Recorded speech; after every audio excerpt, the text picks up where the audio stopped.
Welcome to the Explainer. Today, we're stepping right onto a deserted island.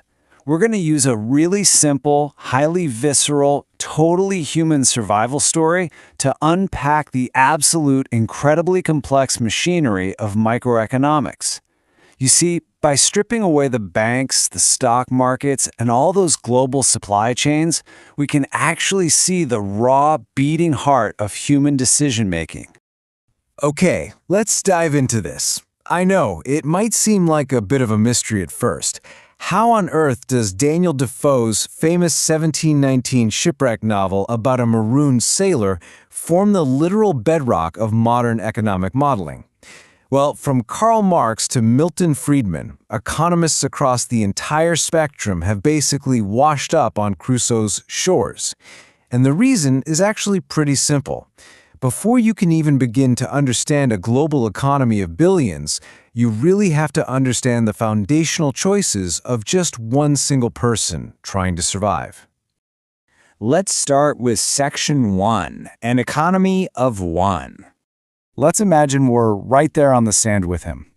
Crusoe is completely, utterly alone. He faces the ultimate visceral human choice every single morning the second that sun comes up. He has to decide, do I spend my day gathering food so I don't starve, or do I just spend it sunbathing on the beach? It's a raw calculation, survival versus leisure. And that brings us to our very first core concept, scarcity. In textbooks, sure, it's defined abstractly as unlimited wants colliding with limited resources. But for Crusoe, scarcity is definitely not a math equation. It is the harsh reality of his own physical limits. He only has 24 hours in a day. He only has so much energy to burn. His daily struggle to survive on that island is the absolute most perfect definition of scarcity. Because he's got that limited energy, Crusoe intuitively seeks balance. Economists call this equilibrium. But let's think of it in highly human terms. He intuitively balances his utility-increasing daydreaming with his utility-diminishing labor.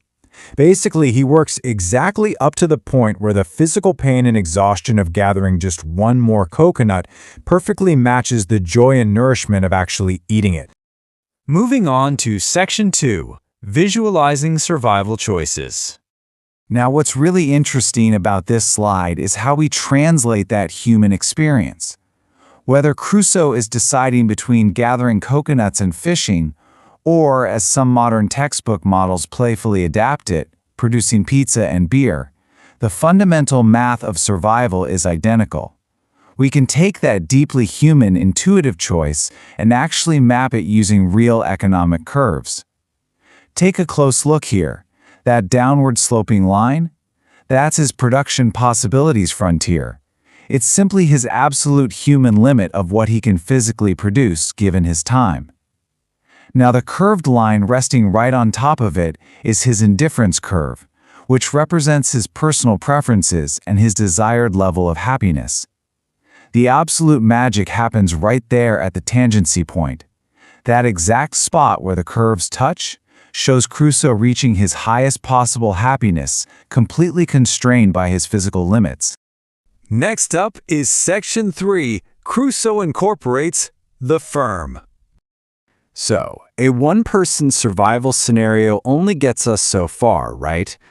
To actually understand modern capitalism, economists needed to add an intuitive layer of complexity to the model.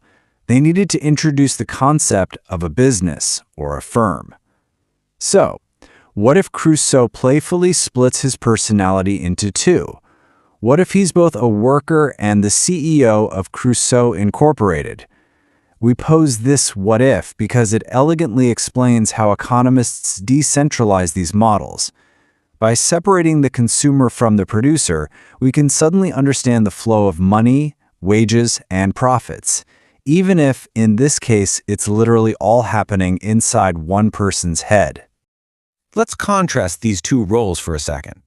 As Crusoe the CEO, his only goal is to absolutely maximize profit based on the technology and the tools available on the island. He coldly and calculatingly decides exactly how much labor to hire.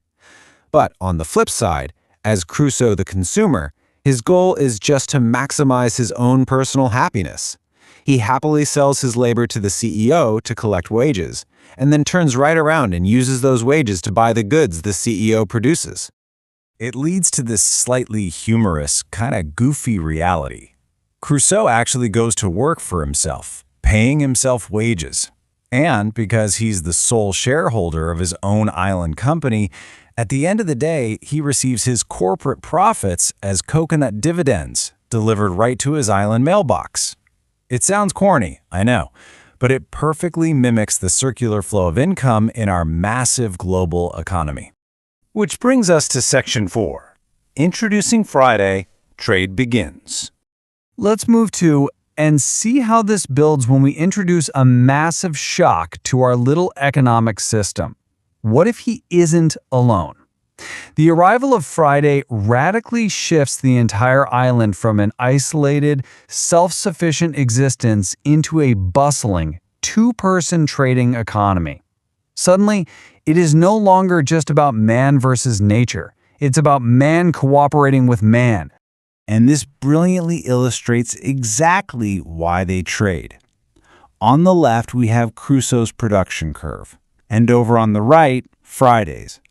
You can clearly see their curves are shaped completely differently, because they have entirely different human skills, labor productivities, and physical capabilities. One is naturally just way better at producing one good, while the other is better at something else. This introduces the absolute bedrock of all international trade, comparative advantage.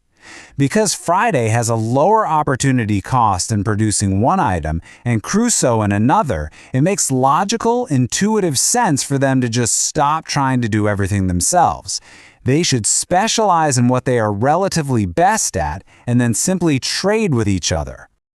Just look at what happens when they actually do this. This combined frontier shows their joint production. By specializing in trading, both men are suddenly able to consume at points entirely outside their individual survival curves. They reach a higher shared indifference curve. Simply put, they survive better together than they ever could apart. So the crucial point is that their trading leads to a state of perfect, waste-free equilibrium. In economics, this is known as Pareto efficiency. In this idealized state, every single resource is used so perfectly that you literally cannot make Friday better off without harming Crusoe and vice versa. It's perfectly balanced. And finally, Section 5, Beyond the Island, Critiques. Of course, the real world is infinitely messier than some frictionless two-person island, right? To truly grasp the depth of the Crusoe model, we have to look at the critics who argue that this idealized setup leaves way too much of human reality behind. Literary and economic critics often point to the underlying assumptions of the model. For instance, this quote from Ian Watt highlights that Crusoe is never really satisfied. The model inherently assumes constant expansion, a relentless drive for more, and an urge to incessantly transform the environment, which some argue is the original sin of capitalism itself. Furthermore, behavioral economists point out a pretty glaring psychological gap.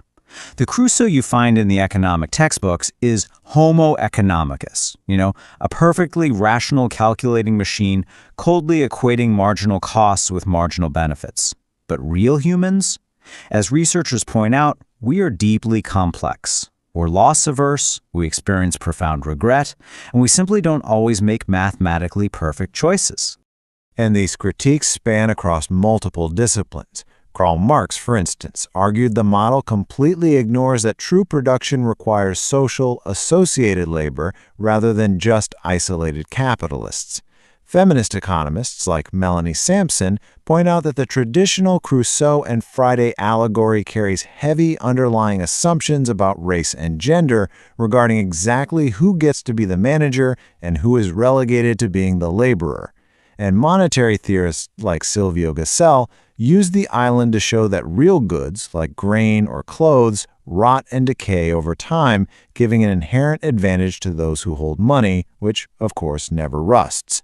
We explore these diverse historical and academic critiques just to remind ourselves that models are simply tools to help us learn, not the absolute entire truth.